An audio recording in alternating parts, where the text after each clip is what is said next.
Riku's point of view. I was doing a patrol around a village on a small island where it never stopped snowing. I soon came across a nude monster girl lying on the ground.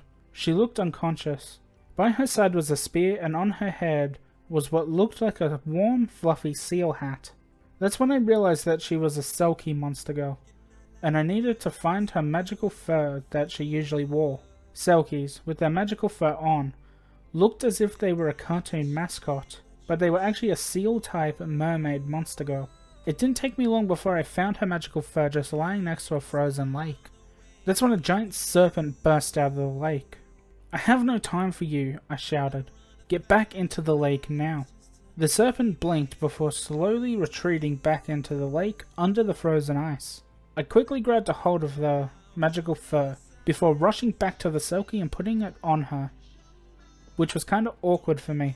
I'd never really dressed an unconscious person before. But once it was on and zipped up, the Selkie slowly opened her eyes before sitting up and looking towards me. "Thank you," she said. "It's no problem," I replied, "just doing my job." "Oh, you're a hunter then," she said. "Yeah, and I've got to get going," I said. I took a step away from her, but she stopped me. "Heading back to the village?" she asked. "Yeah," I replied. "Let me go with you. I've got the daily fish catch for them," she said. I nodded before walking back to the village with the Selkie girl.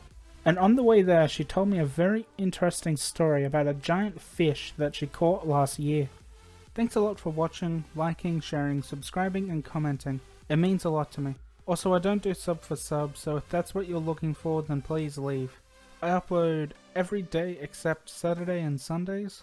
My upload time is 2 PM Australian Eastern Standard Time, which I believe is 9 PM US Pacific and 11 PM US Central.